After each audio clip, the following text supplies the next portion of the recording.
Thank you for joining us for a very special edition of INFOWARS Nightly News. It is Monday, October 3rd, 2011. We have Dr. Jerome Corsi joining us at the end of tonight's transmission, dealing with the globalist plan to break up the United States via civil war. This topic could not be more important and, quite frankly, earth-shattering. We also have historian and economist Webster Tarpley joining us to break down exactly who's behind the Occupy Wall Street group. Turns out it's Barack Obama and a bunch of different George Soros groups so they can control opposition to their criminal activities. That's coming up. And first, after I cover a few news items, we're going to air something that happened yesterday while I was driving home testing out our new RV that we're using to travel around the country. And we went through a border checkpoint. We never went into Mexico, 99 plus miles away from the border. And they have these all over the United States, in some cases 100 miles in Vermont and Washington State, and they just search people's cars. Well, I saw the police dogs going in every car, and people all freaked out, and my kids were scared, and I just went ahead and got in their face. That's coming up. First, let's get into some of the news items we've got here tonight. I have announced and launched a planned protest to occupy the Fed. Instead of just saying capitalism is evil and all companies that have stocks and bonds on the stock market are evil, which is obviously ridiculous, we're going after the big 6 mega banks that created the 1.5 quadrillion, that control our government, that have gotten the 27+ trillion in banker bailouts. We are going to start this Friday, Saturday, and Sunday occupying Federal Reserve banks across the country. There are only 12, and the head of Region 11 is Dallas. I'll be there Friday, 6 o'clock. I'm going to end the radio show and drive up from Austin. I'm going to demonstrate and point out the criminal activity and hope that people actually occupy it for a few weeks to draw media attention. Then I'm going to turn south and drive to Houston to their branch and then over to San Antonio. So I'll be 6 p.m. Friday, Federal Reserve Dallas, high noon at the Federal Reserve branch of the Dallas Reserve, which is even a bigger complex, down in Houston, Texas at high noon on Saturday. And then, of course, Sunday, we're going to be 10 a.m. to noon there in San Antonio at the Federal Reserve Branch Bank. And then as I turn north to drive back to Austin, I'm thinking about going to a Bank of America branch, but they're going to be closed then. So I think on Monday, we're going to go out to a local Bank of America branch who've been caught robo-signing and taking houses that they never even had a deed to and don't own. Houses bought in cash, paid for decades ago, they've been caught stealing them. And so we're going to be also going in and getting in the face of Bank of America here in Austin, Texas. And while we do this, this is leaderless resistance. You need to go out and demonstrate in other areas of the country as well. So Occupy Wall Street protesters are calling for totalitarian government, re-election of Obama. That article was the #1 story on the web Sunday and today because the Drudge Report made it the big giant banner link up there that this guy will save us. The individual totally bankrupt psychologically, morally. You're talking about a complete and total puppet of the globalist. And his answer is further bankrupt America and pay tens of trillions of dollars into the offshore big 6 mega banks. But the good news is Drudge Report and others linked to our story so that that giant fraud has been exposed. Continuing, Paul Watson had another article out today. Occupy Wall Street tax proposal is backed by Wall Street itself and goes through George Soros and the entire setup there. The good news is there was a meeting between Ron Paul, Ralph Nader, and Dennis Kucinich, and they agreed that they need to move towards ending the Fed and going towards the heart of the matter, not just demonizing free market and capitalism that we know is a whole hell of a lot better than what communism has basically delivered to the world. In summation, and we're going to cover it more tonight, but in summation here in the news section, the big mega elite have made their money through government financed and authorized monopolies and through government welfare and corporate welfare and contracts.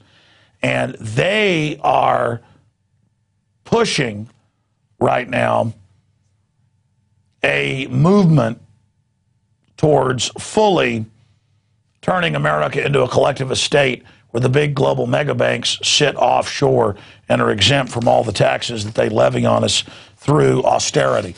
So if you are against this tyranny, I want to challenge all of you, no matter where you live in the United States. In fact, we could put that map back up that shows the 12 Federal Reserve banks.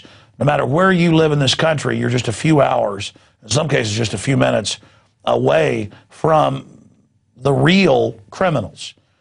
And it's important that we go there with a demand that the power of the purse be given back to Congress, that the Federal Reserve Act of 1913 be overturned, and that Wall Street and the inner coterie that created all these derivatives be brought to justice and these debts be written off to Wall Street and the American people not be forced to pay. So if you want to get that article out to everybody, it's Occupy the Federal Reserve movement launched, going at the real establishment, not some rebellion against the tyrants led by the bankrupt puppet who's clearly blackmailed Barack Hussein, Obama, or Rick Perry or other such minions. Now I want to get to a report that's near and dear to my heart. I remember in the last decade seeing the different videos put on YouTube and reading the news articles about American citizens 100 miles deep in the U.S. under federal regulations being pulled out of their cars, drug dogs being brought on board, being questioned. And it's all about raiding not people that are here illegally, that's just their political cover, but going after small-time drug smugglers. And these are simply people that have not laundered their money through Warren Buffett and Wells Fargo and Wachovia that were just caught last year laundering $376 billion in narcotics and paid a $111 million fine on that giant fraud. And so I had forgotten that when I said, hey, let's test the new RV out, it's actually an 11-year-old used bus, by driving it down to the coast with my family with Richard Reeves, I had forgotten that coming back up, they had now set up a checkpoint in the last decade. And this was 99 plus miles into the United States. And we have a map coming up also in this report that shows how these are dotted all over Texas and the rest of the Southwest and also the northern border. And citizens everywhere are just becoming outraged by these internal Soviet-style checkpoints or Nazi-style checkpoints. So we'll go ahead and start going to that footage over me where I show the beautiful beach, South Padre. You know, it's the Texas or Mexican Riviera. I mean, it's almost Caribbean in quality. It's right where the Gulf basically starts to meet the Caribbean. That was sunrise that I shot from our hotel room. And then trying to travel back, Richard said, you know, there's a checkpoint up here. And, you know, I made the point of getting the bus so that we could get away from the TSA groping my family. Even before the European Union, countries in Europe didn't have 100-mile in deep or even 5-mile in deep checkpoints. There's a border and then that's it. And that's where the work should be done. And the work should all be done at the border. Simple as that. What I've seen of these checkpoints, they operate 24/7. They never close. What does fluctuate is the intensity of the work that they're doing. And one time I did have a former girlfriend of mine from Thailand, originally from Thailand, but she'd been a U.S. citizen, or actually a green card holder for many, many years. As a matter of fact, long enough that she actually had a son at the Air Force at the time, but yet they pulled us over and they were giving her a hard time and they really were scaring her. As a matter of fact, in my experience, they've just asked us if we have drugs. And I'm just like, come on. You know, it's ridiculous. The point is, they claim these are to check citizenship. Why aren't they at the border? A, B, why are they asking about drugs? Well, that's every time I've been through these, they just come up the window, ask questions, and then ask if you have drugs. Have you ever heard of them arresting illegals at these checkpoints? I haven't heard of anybody being arrested as far as illegals, but I have heard of them, you know, doing drug busts on their competitors, I guess, who they bust with drugs to stop the competition. Yeah, it's like that bumper sticker, don't steal, the government doesn't like competition. Well, it's coming up. Sometimes it's activated, other times it isn't. We'll see if you sit there in a long queue and a wave through or what happens. Stay with us. We are approaching the domestic checkpoint. They call it an inspection station. Look, with all the lights and cameras. They got license plate reading cameras all right there. They run you through a database. And again, this is to catch people that aren't part of the drug cartel trying to ship in drugs. And they've got all their cops and all the rest of it up here. Okay, so we've been selected for the Soviet/Nazi checkpoint.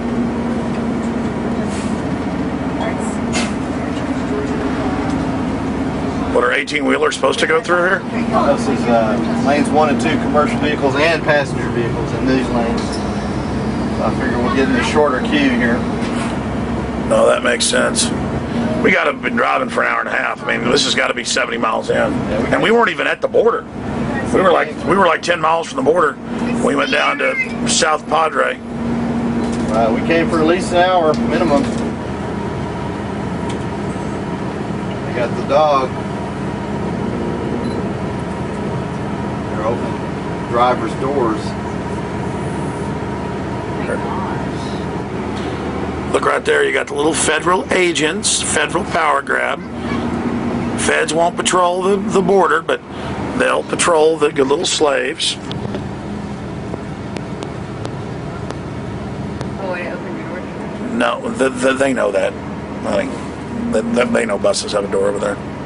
Then let me just get this recorded, okay? In the back of your system. They're gonna...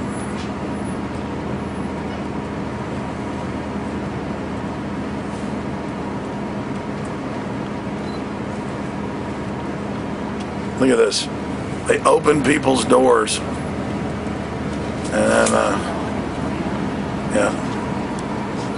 This will be good. Good to illustrate this for America. Yeah, get shots of the dog doing the thing, honey. That's good. Here we have the checkpoint. 70 miles off the border. Complete joke. And we've documented in a lot of research across the country, California, Arizona, Vermont, Washington State. They'll go 100 miles deep with these. And it is just a bonanza of federal harassment. And now they're setting up more everywhere. They just, looks like they just directed that car to pull over for a deeper search right here. Oh, he's telling me not to tape him. Hold on. You ask your passenger, please, and not record anybody here, please. But you're taping us. That's for security purposes. For security, you're violating my Fourth Amendment. I'm gonna give this guy what he wants.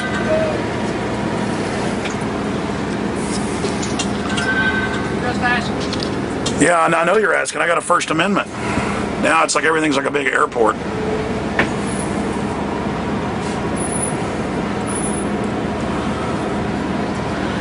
Hey, bro. Hey, good. Since he gave me a speech about my camera, I'm just gonna. I'm a radio talk show host. I don't like domestic checkpoints, and I'm going to document this. So, listen.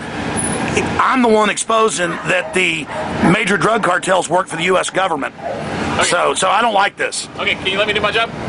Which is what? Stop cowboys? That, you know. How many on board, sir? 6.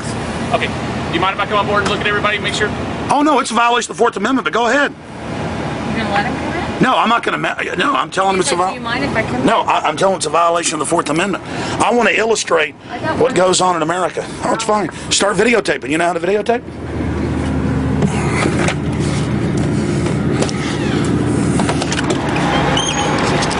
You're violating my Fourth Amendment. Oh, I'm not. I'm standing outside the vehicle. Yeah. I just need to see everybody, make sure they're U.S. citizens. Yeah. That's what we do. United States citizen, ma'am? Of course I am. United States citizens? Yes. Where are the other people on board? My children. All United States citizens? Yep. How old are they?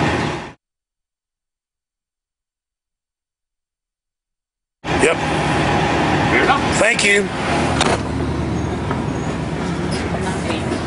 Whatever. Got it straight.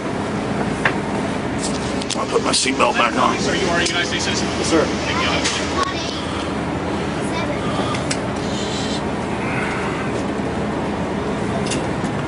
you. You guys like going on trips with Daddy? Honey, you were giving us your take on it, so I want you to give us your view on what just happened.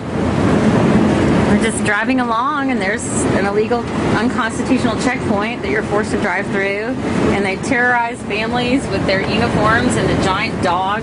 People driving away from the beach or wherever they're traveling from, just their families, have to go through a goon station, and then we're filming it, and they come and tell us to stop filming them, which is absurd. Yeah, we're in our property, our little mobile home, our castle, and they're in their uniform. They're there to scare you and to make you feel afraid. The kids are scared in the back, and I think that's why I got my hackles up. They were saying, we're scared. And I told them everything's fine, no big deal. And, well, they know. Everybody knows inherently that they have the right to travel freely, and that if somebody, some goon in some soldier uniform with a big scary dog is going to stop them and stop their car, obviously that's going to freak anybody out, child or adult.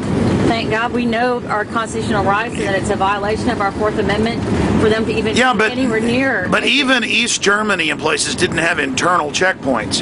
You had the checkpoint, and that was basically it. I mean, you grew up in Europe a lot, and well, your dad worked for the agriculture department, and I mean, over there they had a border checkpoint at the country, but not 70 miles in. Certainly not. It's like being in Mexico or something with big goons with machine guns that stop your car. It's like being in a third world country with.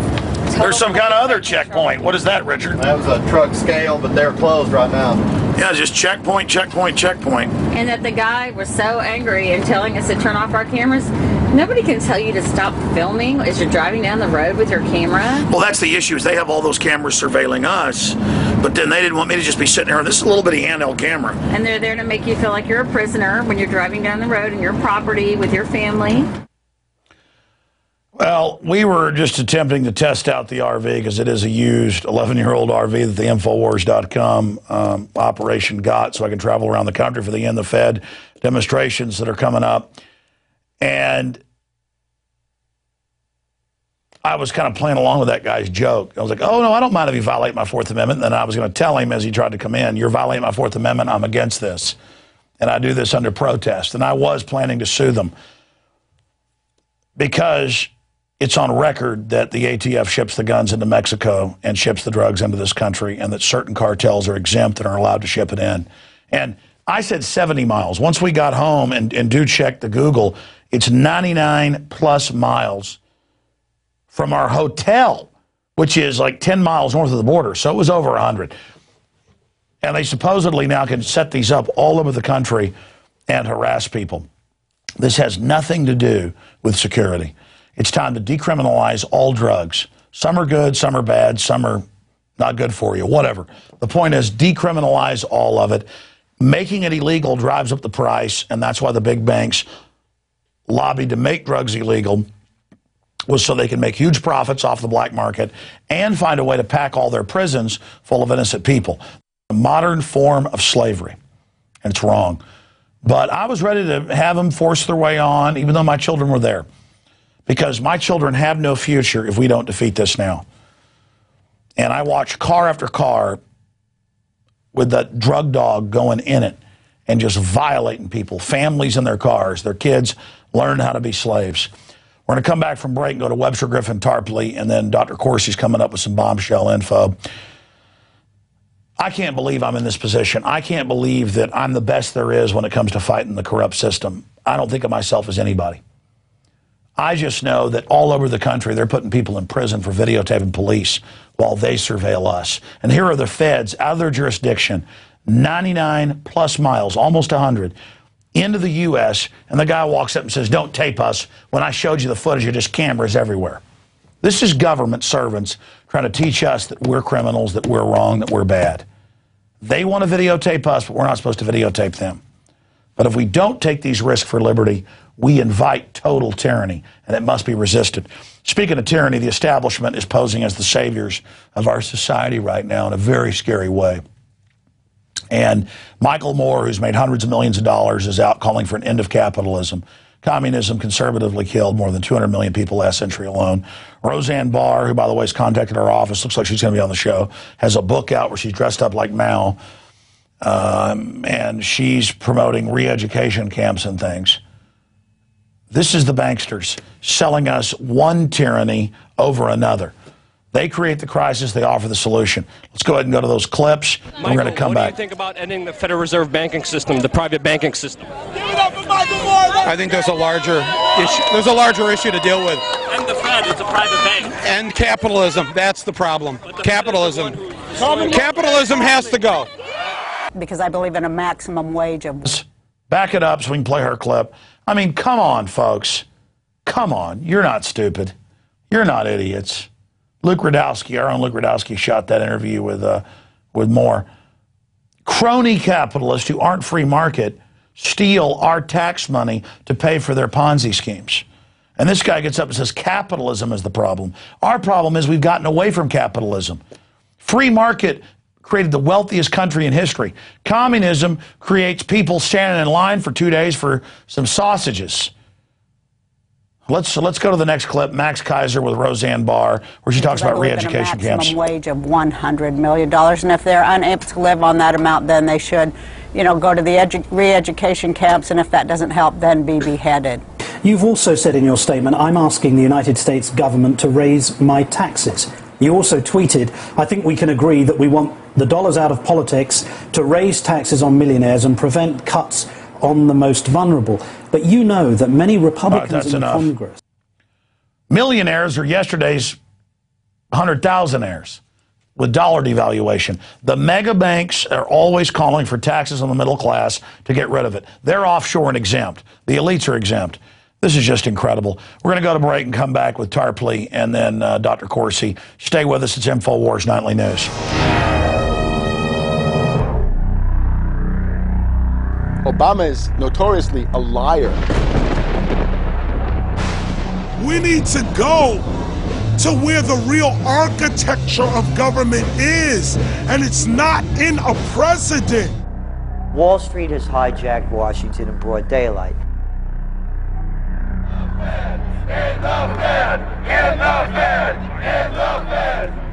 Well, Obama's already fudging.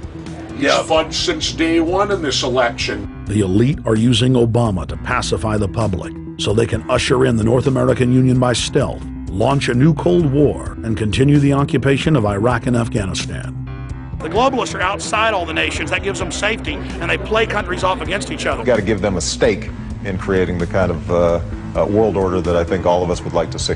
Partnership and cooperation among nations is not a choice. It is the only way. What they're doing is using the existence of the United States to act out their Wall Street fantasies of world domination and maintaining their capital structures and maintaining their system of looting. The fight that this country has been waging since its inception is for the central bankers not to take over the country. President Barack Obama is only the tool of a larger agenda. Senator Obama had a desire to do some meetings. Others had a desire to meet with him tonight in a private way, and that's what we're doing. Presidential candidate Barack Obama was publicly criticizing the North American Free Trade Agreement in a bid for votes, but privately telling Canadian officials not to worry about it. If you talk to our generals, they are desperate for is a civilian counterpart to our military force. What do you call this thing where you get this false sense of gratification, but because a black man is in office, everything's gonna be all right? No, everything's not gonna be all right. So I know how unpopular it is to be seen as helping banks right now, especially when everyone is suffering in part from their bad decisions. I promise you, I get it. The Obama deception. The truth strikes back. Get your copy of The Obama Deception today at INFOWARS.com or download it in super high quality at PRISONPLANET.tv.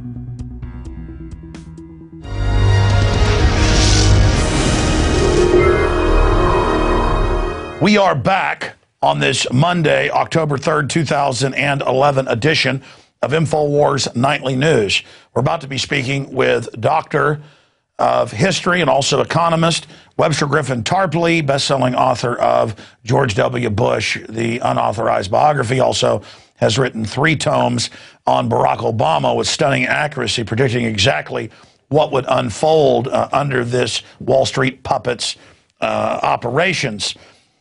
And then coming up after this interview, we've got Dr. Jerome Corsi joining us on the economy, the birth certificate, and so much more. I was talking to him earlier today, and he said that he does believe the establishment is going to try to break up the United States and that they may even try to suspend the elections. Strong words from Dr. Corsi. That's coming up. Now, Webster Griffin Tarpley joined us last week, and he said, look, we've got George Soros connections all over this. This Occupy Wall Street is basically Wall Street trying to take over any movements that would form against them preemptively. And since then, the Drudge Report had this as their big headline yesterday, linking to our analysis. It's come out, Occupy Wall Street protesters call for totalitarian government, re-election of Barack Obama. And then we have the links to all of that in a new article out today. Occupy Wall Street tax proposal is backed by Wall Street itself. And then we have all the links where the Democratic Party admits they basically set this up and are running it. They're calling it kind of the George Soros's Tea Party. And so I want to cover this with Webster Griffin Tarpley and look at this. The establishment had to do this. They can't allow a populist movement of conservatives, liberals, libertarians, black, white, Hispanic, old, young, to say, hey, we don't want to pay tens of trillions of dollars to mega banks that created the Ponzi schemes, the derivatives. Instead of us getting together, they're going to have Roseanne Barr come out dressed like Mao Zedong and call for re-education camps and cutting people's heads off. And then that's going to get wide attention. They're going to have Michael Moore, who's made over $200 million, talk about end capitalism to scare conservatives into doing whatever Wall Street says. That'll make you go, well, I'm not with Mao Zedong. He killed probably 80 million people. I'll just go ahead and go over here with Wall Street. And then Wall Street is like, through the left, don't worry, we're going to raise taxes to pay for new banker bailouts with austerity. This is basically the equation. And it's more divide and conquer. And to break it down is Dr. Tarpley. Webster, you called this first, and now they admit they've done this. There are a lot of diverse groups out there demonstrating in the Fetters and others, but the mainstream corporate media is only giving attention to the people calling for Mao Zedong red terror. Right. Well, this, again, is a mass strike period, right? We saw the mass strike in particular this year. We've seen it in Wisconsin, right? We had a general strike at the level of an entire American state, and we haven't seen that in a very, very long time. But the problem with mass strikes is they're a sociological phenomenon that demands leadership.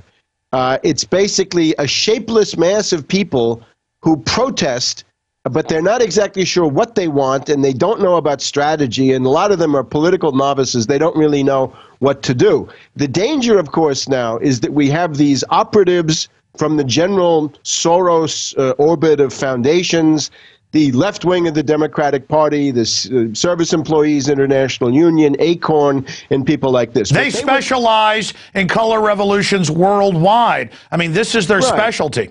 Right. So the Obama campaign itself was really a color revolution back in 07, 08. But now it's something different. Now it's an economically based upsurge. So they've got to have a new quality of misleadership and confusion in order to prevent this from getting its potential. Notice, though, these people are generally on the center-left side of the political spectrum. This has a big potential because the vast majority of the American people, 75, 80% of America, is New Deal America. They want to have the New Deal reforms. They want the Great Society and New Frontier reforms. In other words, they want their Medicare, Medicaid, Social Security, and so forth. And they're against Wall Street. So I would give you the psychological profile of these demonstrators. They don't like Obama. That's a very important fact. Obviously, they don't like Wall Street. They don't like Michael Moore. People who were on the scene for that Michael Moore appearance said there was a collective groan that went up when people were told Michael Moore is here basically to promote himself. Webster, let me stop you and back you up because I have Rob Jacobson in New York reporting. I have Luke Radowski in New York reporting and D.C. He's been both. I have our reporters here in Austin where they're having Occupy Wall Street events. I have reporters in San Antonio. And they report that it's actually anti-globalist, anti-New World Order, anti-central bank people who understand the finance oligarch movement. But when they're there, what you just said, The corporate dinosaur media is only giving voice to the Sorosian Obama people whose answer is austerity, calling that get the rich to pay that offshore. So how do we reach out to these not so useful idiots? They're putting useful idiots on the news, but really what you just said, the media is billing this as a new revolution and saying George Soros will save us basically through his fronts. But what you just said is what we've now found. The grassroots isn't actually buying it, but it doesn't matter. Perception's reality. The dinosaur media is saying that Soros is our leader. There are a couple of problems with these groups now. It's good that they're anti-Wall Street, good that they're anti-Obama, good that they don't like Michael Moore and certain other of these fakers. Now, at the same time, I have to say, my information is they're not interested in Ron Paul. They're not interested in the Austrian School of Economics. So there's sort of a void. And one of the problems they have is they're into this General Assembly mentality. It's a kind of groupthink. It's a very strange thing. They say, we got to do everything by consensus of the group, by the group, and for the group. What it means then is that they spend hours deciding what to order for lunch, and so far they have not been able to articulate any concrete program of their own, not even a single demand. No, I've seen it. They'll put out 200 lines of general fluffiness, but never protest the Fed, as I've announced. Right. In other words, what you need is a program of demands that will set them apart from the Democratic Party, a series of things where the Democratic Party can't follow, because otherwise these people are destined to become the dupes for the re-elect Obama campaign. Okay, now let's stop there. The reason I had you on today, and I want you to go into demands and your idea for the solutions to give that perspective, what you'd call a classical American system perspective, outside the box of liberal, conservative, socialist, fascist, all these terms. But briefly, you have done the research. Get into the constellation of Obama, Ford Foundation, Soros foundations that are attempting to lead opposition to them. A friend of mine was at this demonstration in Wall Street the other day, and he asked one of the honchos, because they claim they have no leaders, but they do have leaders, right? And the media knows who to call. When Olbermann on the Al Gore network there wants to talk to a leader, he gets a honcho by the name of Kelly Heresy. So he knows who to call. They know who the people are that dominate this. They've just said, let's go march across the Brooklyn Bridge. Why march across the Brooklyn Bridge? What the hell does that have to do with anything? So they're being manipulated. Now, one of the top people in the program drafting committee told a friend of mine their demands are going to be more money for the Securities and Exchange Commission, and stop the revolving door between Wall Street and Washington. And these are very timid reformist demands. These are demands coming really from congressional staff of the Democratic Party, say on the Senate Finance Committee. Yeah, those are things that can be obfuscated. They're also calling basically for the re-election of Obama. We've confirmed that.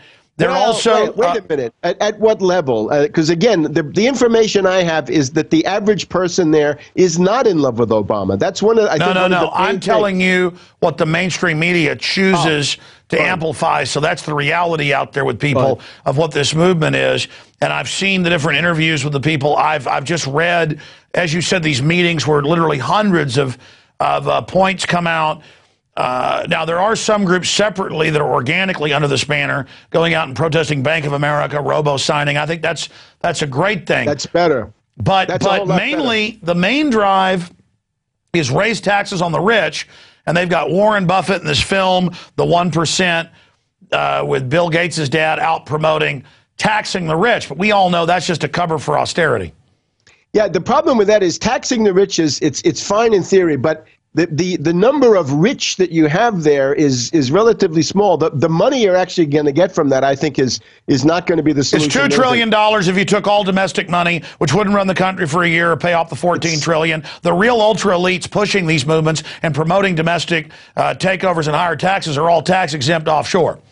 The thing that you want to do is to tax Wall Street turnover, not individuals, but sales. A sales tax for Wall Street. A 1% Wall Street sales tax. Their turnover is three quadrillion plus. You take 1% of that, although it'll go down, obviously, you get some real money for the federal treasury and also for the state treasury. Now, given the starting point for these young people, the most obvious thing for them is the question of the Depression. we have a world economic depression. The only question is, who's going to pay for it? Should Wall Street pay for it because they created it? Or should the average working family, young kids, other people, old people, sick people, should they pay? Obviously, the answer is Wall Street should pay. If you're against Wall Street, it means you want to break the political and economic power of Wall Street. So leading edge is the student loan question. Because all of these kids, they all share one horrendous fact in their lives, that they're crushed under a burden of high-interest student loans. And this is something new, right? It used to be in the late New Deal, you had the National Defense Education Act. No, it's another bubble. I mean, even state-funded schools that I pay for with my tax money, like UT, have got close to $100 billion in their fund, and they're always raising the prices. And I want to get to a list of demands and real things. But Webster, I've got you here tonight to go over the people trying to co-opt and control this, because you did some amazing research on it. Okay, the obvious people are, in terms of the New York one, Occupy Wall Street, I mentioned them. SEIU Trade Union, Acorn, those honchos, plus adventurers, people that we don't know yet. I mean, look at this Kelly heresy. And well, we got Van Jones. Yeah, now, that's a little bit different. Now, the one here in Washington is starting on Thursday. And you got Al Gore's network putting them on. All right, but listen, the one in Washington now, this is now going to be Rebuild the Dream, or Rebuild the American Dream, and all dreams. This is Van Jones, a former czar from the Obama White House. He's the guy who was kicked out. He was Watergated out because he had signed some 9/11 thing. He's not interested in 9/11. And indeed, the top honchos of the one in Washington coming up later this week are David Swanson and Kevin Zeese. These are both sworn enemies of 9/11 Truth. And I mention this because it shows you what these people were doing during the course of the last decade. They were mainly fighting to keep 9/11 Truth separate from the peace movement, because that's when it could have reached critical mass. Yeah, they were sabotaging key, true grassroots movements that could defeat this Wall Street agenda. Exactly. So now they're doing this in a different form. Now, this one, the Washington one, is more sophisticated because they do have some demands. If you go to the Van Jones website, Rebuild America, there's a 10-point list.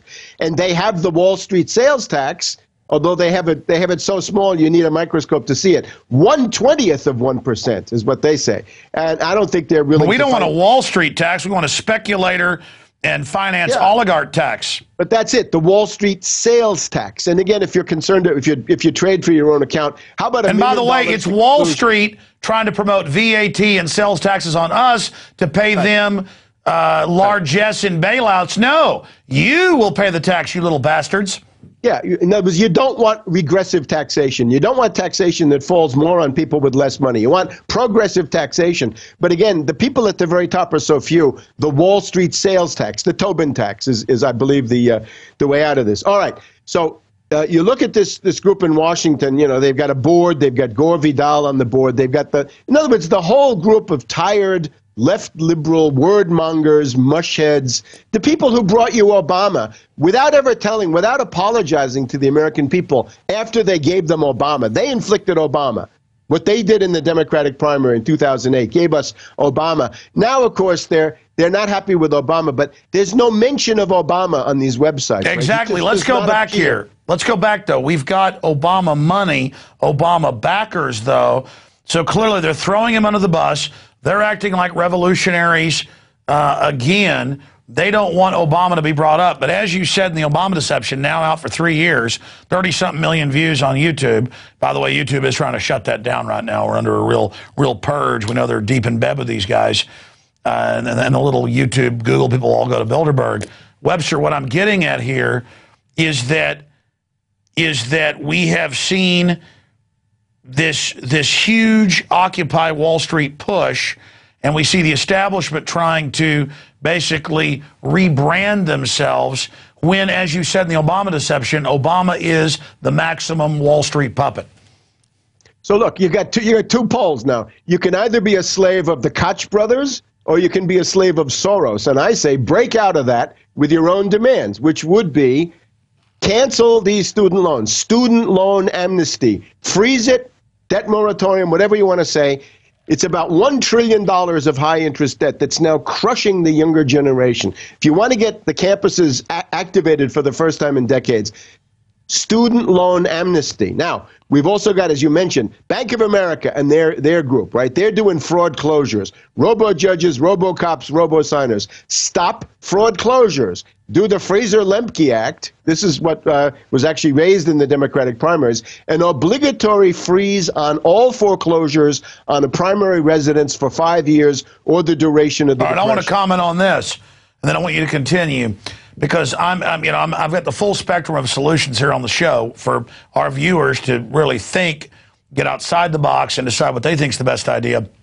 If we have 16.6 trillion that we know about given, and then over 11 trillion others, we're talking 27 trillion or so here overall handed over to foreign banks. So if it's okay to give foreign banks that sold derivatives tens of trillions of taxpayer based, why not make the banks take a hit? As you said, they've already been paid off. All the mortgages don't amount up to the bailouts they've gotten. Exactly. But both good and bad. And most people aren't going to want to get rid of their mortgages. It's folks that are upside down. All of the student loans don't add up to this. So the point is, we've propped up these mega banks. You want to incentivize things. You write off people's debts. Now they're going to keep their full paycheck and actually finance grassroots business. That would get the economy going. But the finance oligarchs don't want that. They want a depressed economy so they can come in and bring in their eugenics post-industrial world. I think that's absolutely right. And remember, the fraud closures are illegal because there's no more chain of custody of who owns these properties, right? They fed them into this big database, and they've never made the changes in the local county registry offices that they would have to make. So they come and they say, guess what? I own your house. You have to say, produce the note. And normally they can't produce the note, but there's a robo-judge and a robo-cop who are going to kick you out of your own house. If you throw an American family out on the street in a depression, you should go to Leavenworth. That's the bottom line. And I don't care about any other consideration. Well, I mean, Webster, you predicted in Obama deception that they would just bulldoze cities because you'd read their documents. Now they've already started to bulldoze 1/3 of Detroit. These are houses sitting there, but the bankers don't want to drive down housing values. They created a bubble. They don't want cheap housing. Instead of those houses going to people, they're bulldozing them, and that's the issue. They'd rather steal a house and bulldoze it than allow it to lower in price to actually house people. And so none of these neocon fake conservatives can say, oh, you're a communist, you're a socialist, because you're saying don't throw people out. You start throwing everybody out of their houses. We've already got close to 50 million on food stamps. It's going to be road warrior. It's going to be rioting. It's going to be total collapse. End all the banker bailouts and welfare and actually do take care of the people at home instead of paying with tax money to bulldoze it. Very good, exactly. And then the other thing, of course, is how do you pay for this stuff, right? If we say we don't want austerity cuts, you look at Greece, right? The Greeks have been cutting the budget, cutting, and the deficit is getting bigger. Surprise. That's the way it works. You cut the budget, you get a bigger deficit because you're cutting down the only activity that remains. You're giving into the banker trap that they've done in over 100 third world countries. This is a stratagem. Now, the other key point, the attack on the Federal Reserve, which I say is the nationalization of the Federal Reserve. Right now, the Federal Reserve is run by cliques of unelected, unaccountable bankers acting in secret. It's not enough to say down with Bernanke, get somebody else, because they got 20 others, and each one of them is worse than the one before. So that gets you nowhere. It's like getting rid of Mubarak and getting Tantawi. What have you gained? Nothing. It's actually worse. Similar in Tunisia. But the Federal Reserve now, Bernanke could easily be forced to create a Main Street credit facility, right? You've been mentioning the multi-trillions, right? 25 trillion, 30 trillion, 40 trillion, we don't know, that they've given to banks since the Depression began. Why don't we get 1 trillion in a Main Street credit facility? And that goes to states and groups of states who want to do what? Rebuild their highway systems, rebuild their rail systems, build the Texas T-bone, right? Get fast rail so you can go from Austin to San Antonio and Houston and other places. Build that into a nationwide network. Build the transcontinental and coastal and down the Mississippi River. But wait, that's socialism. We got to give 27 trill to foreign banks and then watch it disappear. That's Abraham Lincoln. Come on, that's the Transcontinental Railroad. That's I know. I'm being sarcastic. That's the Erie Canal. That's everything good that's ever been done to make this place Brooklyn work. Bridge. Brooklyn Bridge, I'm not so sure. But the point is, Webster, I'm being sarcastic. Look, the point is, do we give the bailout money to the bankers, or do we write off all their BS and invest in ourselves? Right. Obviously, your plan is better than their plan, which is total scorched earth. Now, I want to shift gears. We have, I mean, it was all over the news today. They admit global depression now. And again, you said Obama deception. We were already in a depression 3 years ago. They've lied about it. Where are we going on the current course if the world doesn't listen to the ideas that you've put forward and others have put forward as an alternative? How do you see them? Because we're seeing calls for Obama to step down, to not run again. Where do you see all of this mess going? Well, I'm aware of an interesting website that's in the process of being put together. It's called Primary Obama Now, and it reflects the fact that the Democratic Party seems to be pretty much brain dead in the sense that they have not yet produced a fairly prominent challenger in the Democratic primaries to Obama. And if people want to take a look at it, it's called Primary Obama Now. The urgent thing is, and even various left liberals themselves, Ralph Nader and some others have said this, there's got to be a primary challenger to Obama to stop him from running wild, because he's been selling out to Wall Street left and right. I mean, you look at... Well, he's clearly blackmailed. He isn't acting just like a political minion or a fellow traveler. He's acting like a panicked gazelle running into tiger's jaws. Right, but the model, therefore, is Carter, right? So Obama is going to have a very hard time getting reelected. There are reports that his strategy is based on extreme polarization, right? Including, as you say, race riots and other things. Well, no, it's come out. They've leaked the memos that their strategy, their gambit, is racial division. My God, this goes back to what he did with his cousin, Odinga, that you wrote about and others wrote about, where he wrote the letter saying, just cause riots if you don't win the election in Kenya. Right, so this is obviously the path that you don't want to take. So hold on, but we're almost out of time. How do you neutralize that, Webster? Well, again, to the extent that there's this mass ferment, you look at that thing in Wisconsin in February. Now we have these marches, right? And these are spreading, right? They're going to be. There's one in Los Angeles. There's one in Boston. There are things like this starting up in many cities. They're everywhere. The big question is, what are they going to demand? What are they going to fight for? The New York seems to be turning in on itself, right? They got these people arrested crossing the stupid Brooklyn Bridge. I don't know why they wanted to go to Brooklyn. What's in Brooklyn? No, let me tell you the answer, Webster. That was staged. Their leaders let them out there. The cops directed them on the bridge to block it so the Soros group would get all the attention. Right. So and now they're at City Hall protesting that the people got arrested. So again, what is it that you want is what people want to hear. And what you want, it's got to be something that expresses the needs of this entire society to survive. In other words, break the political power of Wall Street, make them pay for the depression, and save the American people their jobs, their homes, and their living standards. And the methods, I think, are pretty much some of the ones that we've said so far. Well, regardless, Webster, it's time to reverse it. Globalism is death. Our country is falling apart. The world is falling apart. This race to the bottom, you know, these Wall Street people have been too successful. They've destroyed so much of society. They are. And now, of course, we have to bear in mind there's a conjunctural aspect. The crisis of the European banks is now extreme, right? The news. That was my final point. Hold on. Let me bring that up to you. Here's a document cam shot, or I can hold this up to the camera right over here if they give me that shot. David Cameron, the British Prime Minister, has come out and said, I'm not going to let England have a referendum on going under the euro. That's this banking governmental extraction fund, this receivership system. He says, I don't care if you want a referendum, 85% or more, depending on the poll. I think we should stay in the euro. And they admit the euro is now this financial dictatorship. And I've heard Bloomberg, I've seen CNBC say it's terrible that democracies in Europe don't want this bailout. We'll just have to bring in a tyranny. I mean, I hear them now openly extolling tyranny. You got the floor. 2 minutes, Webster. Of course, the trick is that the British are not in the euro. They're working to destroy the euro, right? They want to have the British pound is supposed to be reborn like Frankenstein's monster and, you know, walk like Dracula across the world.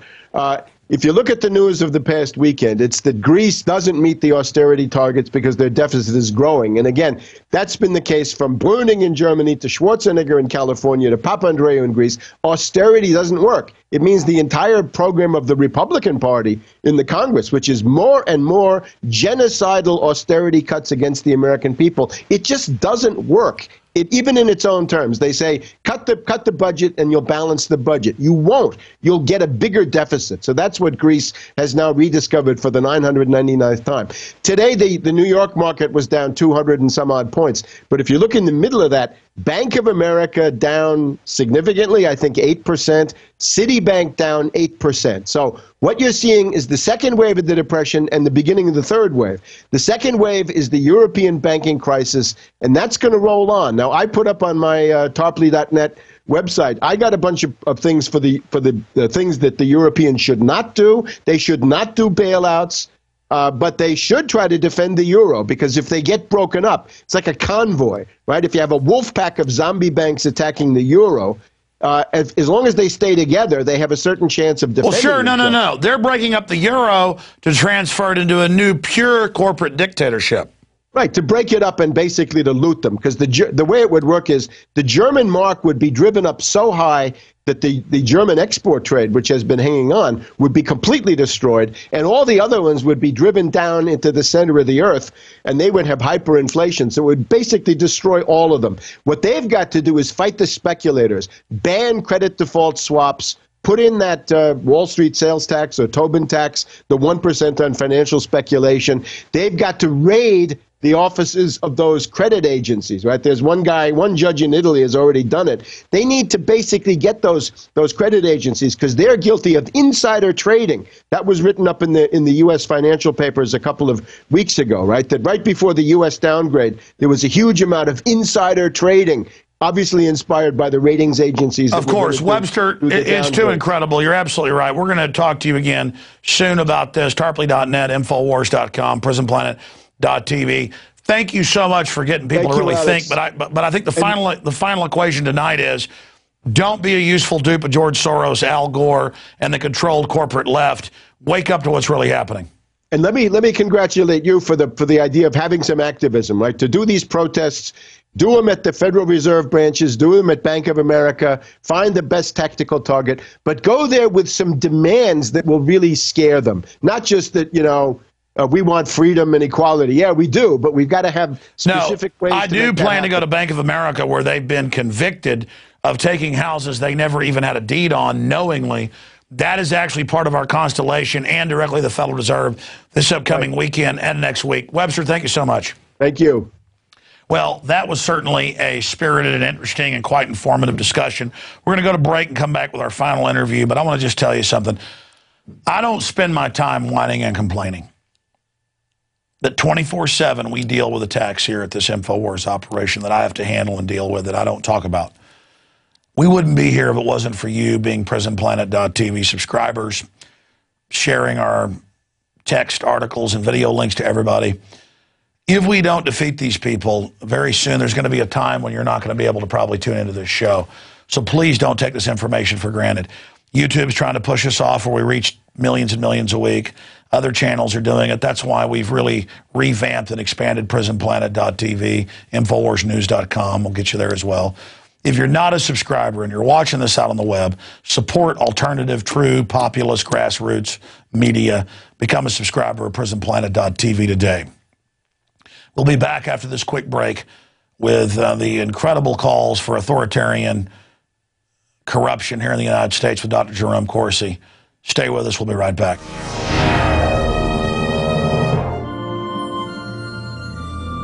The American dream. There's a reason they call it a dream.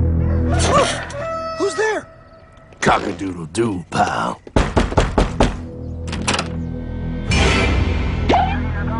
No, no, no, no, no! I don't have any more money! My job sucks right now, please! I'll have more money next month! You can't take my house! Is that your signature? It is a private bank owned by private stockholders. A private bank? Do not let the name Federal fool you. If I got this money from the bank, and the bank got it from the Federal Reserve dump trucks, where does the Federal Reserve get their money?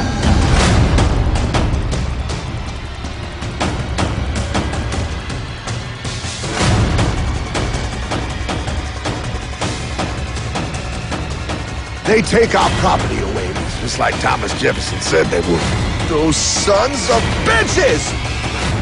It's the greatest theft in human history.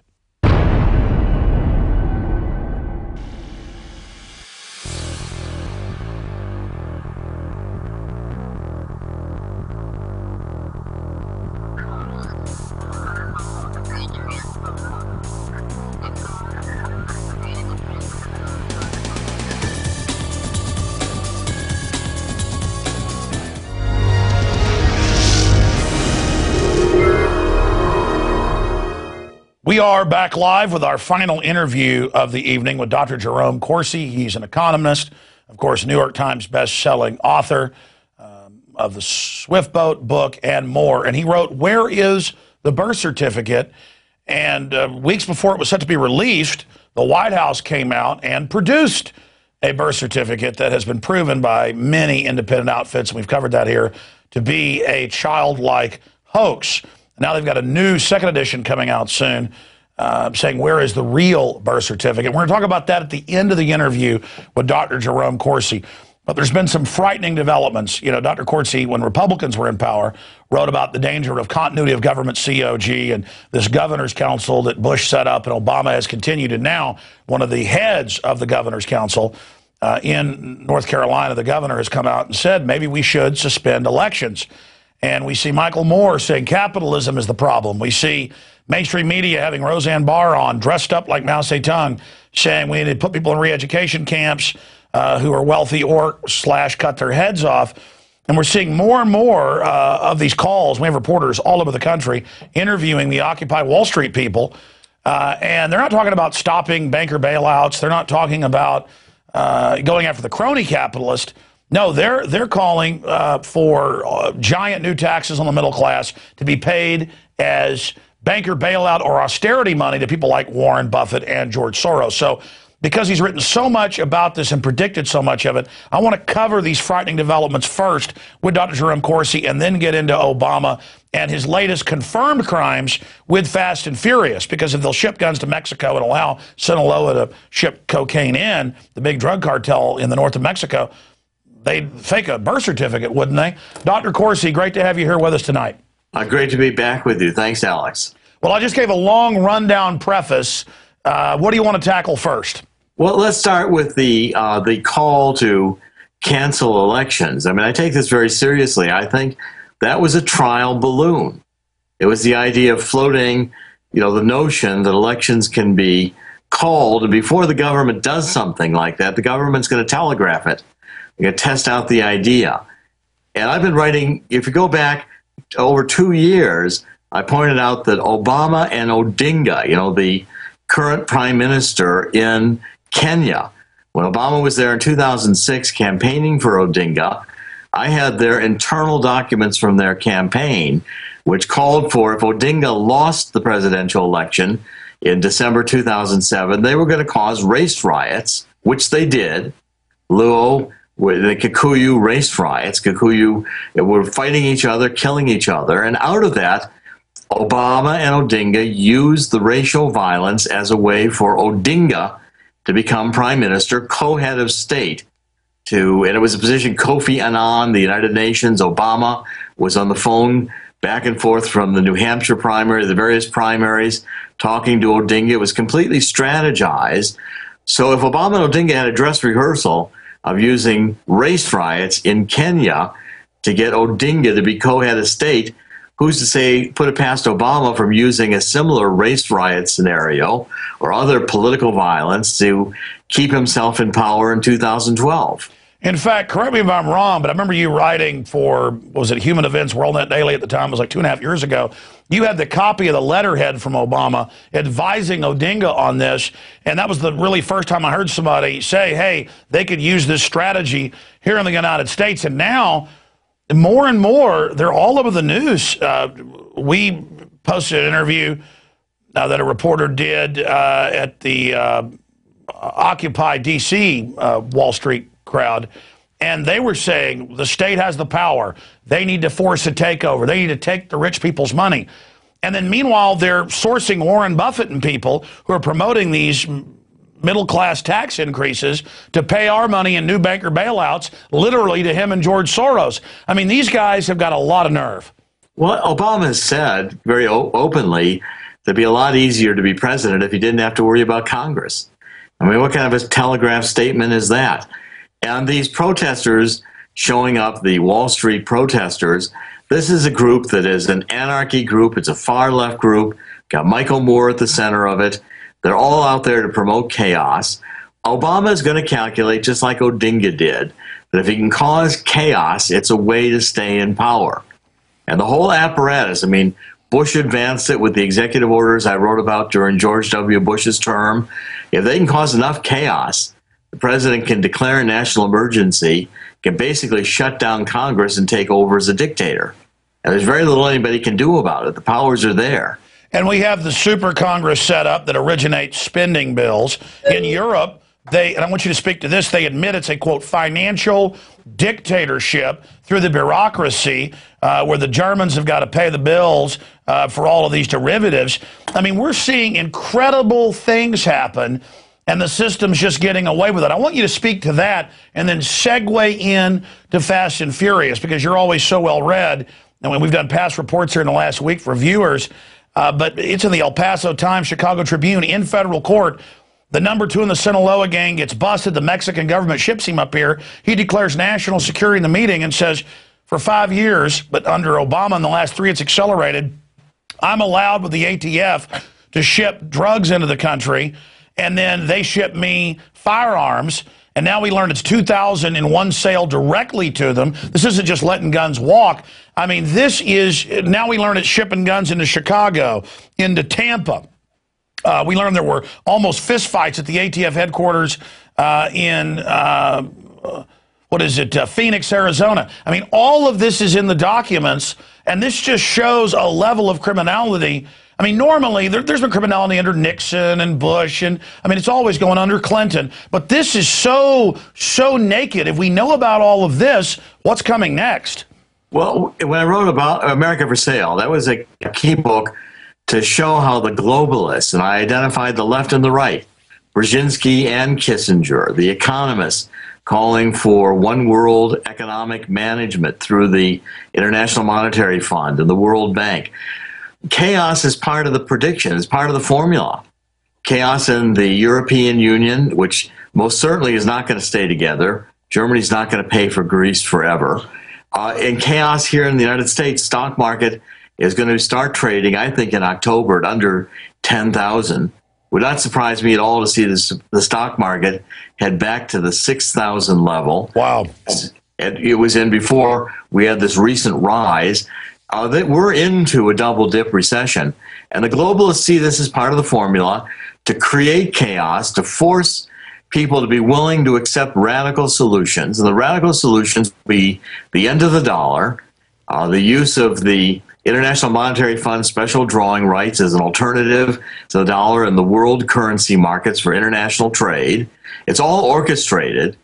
Now, when you get down to the illegality, I mean, the Fast and Furious, this is rampant, and it goes right to the top of the White House. This is not going on without Obama's knowledge. It's not going on without the administration at the very top approving it. And Alex, anybody who thinks that, you know, billions of dollars of drugs are getting into the United States and law enforcement doesn't know where they are.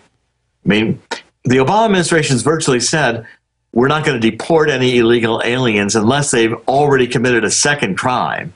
So you've got ignoring of the laws on a rampant mode going on in the border right now. And the Border Patrol agents will lose their jobs if they too strictly enforce the law. There's a lot of wink, wink. I mean, it's shocking. Sending guns to Mexico, where you think, well, this is insane. And you realize, wait a minute, there may be a larger plan here. You know, there's a lot of drugs coming to the United States, a lot of drugs that could be stopped. There's a lot of guns going to Mexico, guns that we don't have to ship them. I mean, if we really were serious about stopping the Mexico drug cartels, I think we could do it very quickly. with adequate military force on the border. We don't intend to stop it because there's too many people making money from it. And the people making money from the drug trade are not limited to the criminals outside of government. That's the shocking reality. Well, you're right. I was driving back yesterday, and we heard the report earlier with my family from the beach inside the United States, South Padre, and I came to a checkpoint right at 100 miles from the Mexican border. We showed a Google map earlier, and they have these internal checkpoints where they harass citizens, and they were just going up and putting dogs in people's cars. And they got to me, and I said, no, I'm not going to let you do that. And they backed off, but not until I said, look, you know the government ships guns into Mexico and drugs up here. And I was going to start elaborating, hey, I know the Border Patrol's been told to let in certain shipments from Sinaloa. And the guy just said, okay, fine. He smiled and said, you can go. I mean, look, the game is over. It's a joke. Now, looking at this, I haven't seen in 3+ years of Obama being in office what you were able to do, what you and Joseph Farah were able to do. And the desperateness of Esquire coming out and running a hoax saying you apologized, the book was a fraud, and it was recalled to try to bankrupt you guys, not just at your wholesale, but at retail. And I know there's that big lawsuit, and I want to ask you about that. But if he'll say stage riots in Kenya with his cousin because he didn't get elected, of course he'll stage riots here. And I see them trying to co-opt anger at Wall Street instead of going right at the heart, the big mega banking cartel that is the private Federal Reserve. So briefly speak to the difference between a Main Street bank or the thousands of stocks traded on Wall Street that are legitimate companies versus the insiders who do get the tens of trillions in our bailout money, who are always the same big Goldman Sachs, JP Morgan, that I see financing the carbon taxes, financing the police state, financing the move to the governor's councils. I mean, if we're going to protest, quote, Wall Street, what do you see as an effective challenge to it? Then I want to get into the latest on the birth certificate and the new book that's coming out. Well, first of all, I just want to emphasize that the birth certificate issue is not going away. And Obama knows that we've got him cornered. And in fact, we can prove that the birth certificate that was released is a forgery. And this investigation Sheriff Joe Arpaio is conducting in Maricopa County is a serious law enforcement investigation that the Obama people within the White House are worried about. They understand its implications. I mean, let's take a look at the full situation here. What you've got is Obama's realizing, and the Democratic Party is realizing, Obama cannot be reelected. They're not going to produce jobs. Unemployment. This is not a recession. This is what globalism looks like. By the way, you and I were saying this a year ago that he might not. Now it's in the Washington Post, the New York Times. They're saying, don't run again. Don't run again. Please continue. Well, Obama's one choice is don't run again and bring in Hillary and let Hillary come back and, the savior, let the Republicans compete against Hillary. And the Republicans know that's a scenario. They don't want to deal with it. It's why Boehner, the Congress, will not investigate the birth certificate. They don't want to see Obama go. They want to run against Obama. But Obama knows that he's going to be found out. He knows that fraud and felony have been committed here, and birth certificate information has been forged on Obama. We can prove it without any doubt. It's been admitted to. Well, obviously, they would have just ignored your book and not had a big, giant national announcement. I mean, Correct. If your book was baloney, you wouldn't respond to it. I mean, you have the President of the United States involved in an elaborate press conferences and releases and biggest story in the country, and then you get the thing, and it looks like my 8-year-old son made it. Well, and take a look at Where's the Birth Certificate book. It's got 125 exhibits in it. I've been researching Obama since 2006, and the White House knows very well that when I'm researching and investigating something, it's solid. You can look at the documentary evidence yourself. It's right in the book. Now, the choice Obama's going to have is pull out and let Hillary come in, and the Obama people are going to play out the chaos card. They're going to say, maybe we can cause enough chaos that in fact we can cancel the election, we can convince the American people it's not the time to transition power, and the White House is going to think about seriously having a national emergency or race riots or class riots, anything that can cause chaos. So they're thinking about a Roosevelt-type move. They've got the super Congress in place, they've got the Governor's Council in place, and they're trial ballooning it everywhere. And it's an administration that doesn't care about the Constitution. The Constitution might as well have already been shredded as far as Obama's concerned. Obama knows he's not eligible to be president. His father was born in Kenya. He couldn't pass the same test that the Senate gave. By the way, the John father, McCain. as you know, and the uncle right now look nothing like him.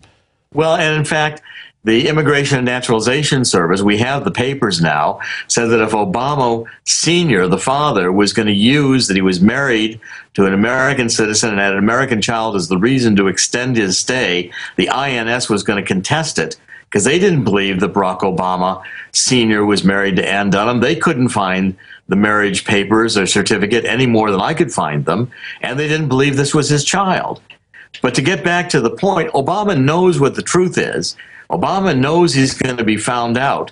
It's why Obama is acting so frightened within the White House. Okay, well, then, listen, in closing, we've only got 2 minutes left, and I appreciate your time, and I'm going to give you the floor. What is he going to do? What is the establishment going to do? And how did they think that they could put this fraud in? Or was Obama always the fake crisis? Is Obama himself the false flag? Well, Obama is a false flag. Obama is the major point of my book, Where's the Birth Certificate, is we don't know who this guy is.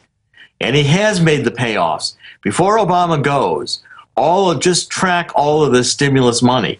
See how much of this green money has gone to Goldman Sachs, to Obama bundlers, and you'll realize pretty soon that all this green money is a sham, just like the climate exchange was a sham. But the Democrats ran it. Franklin Raines had the contract to bring into the federal home loan bank system. Just pure looting. Pure looting.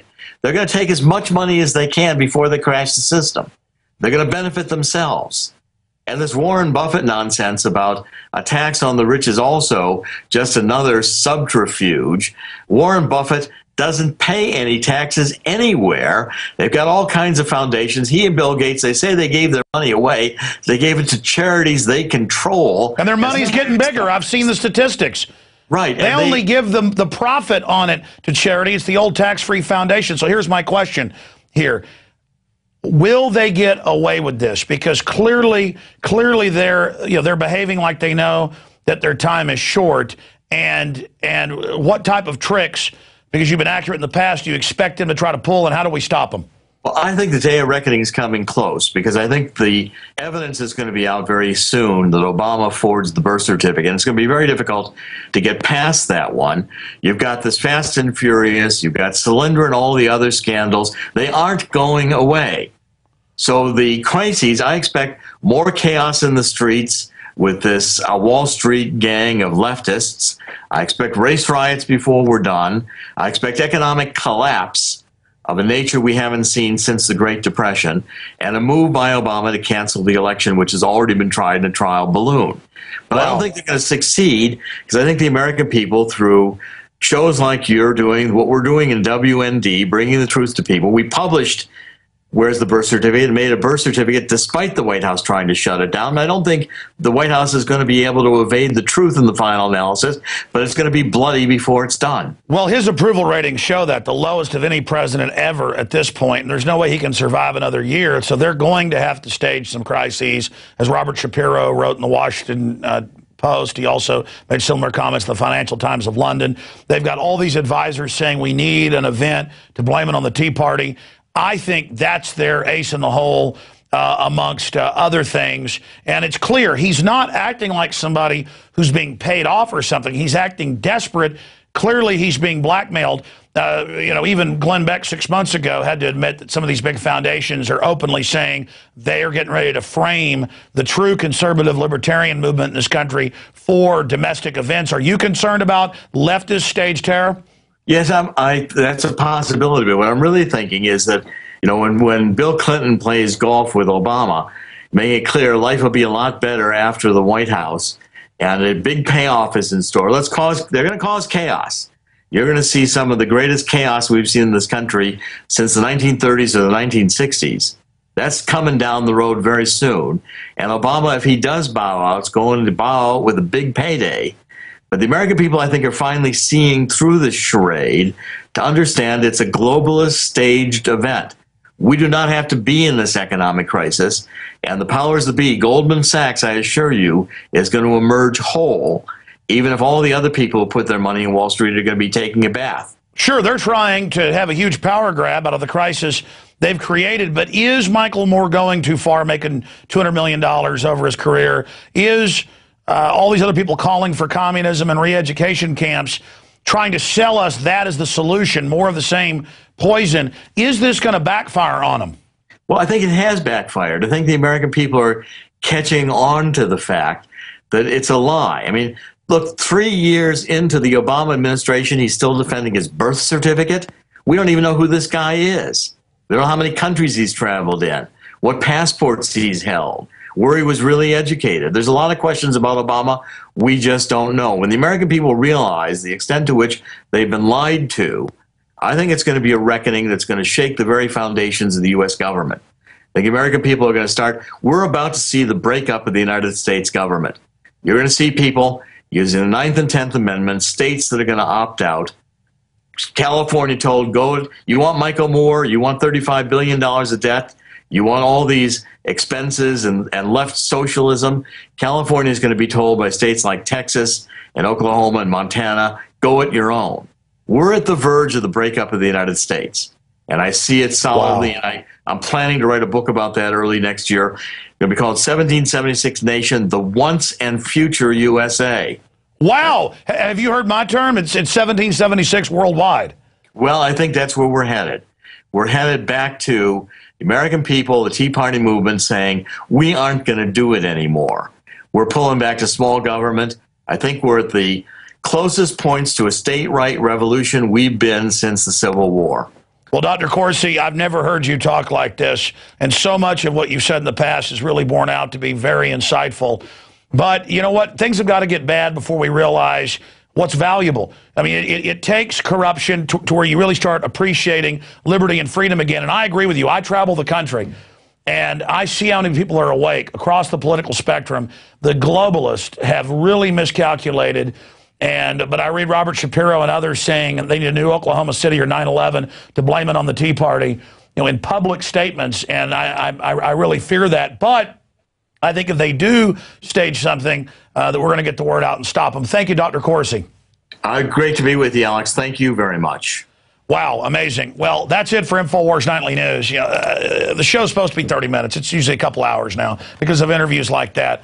And, I wish that was hyperbole. I wish that was hype. But Dr. Corsi, love him or hate him, he's the opposite of hype. He really has sound analysis, some of the best analysis I've seen out there. And I concur with his analysis. That's what history shows, what currently is headed. And I'm telling you, everything we do right now is so vital in not just our present and not just our near future, but in long-term future for our children, our grandchildren, and others. The big mega banks are going to try to bring in communism as the solution to the crisis they created while they sit offshore and destroy their enemy, the middle class. They are trying to set up a red terror in this country. There's no doubt now that's the blueprint they're going with. We're going to defeat them. This is America. It's not China. It's not Russia. The sleeping giant is awakening. We're going to defeat the New World Order. Please subscribe and spread the word about the show if you believe in this type of information at PrisonPlanet.tv and InfoWarsNews.com.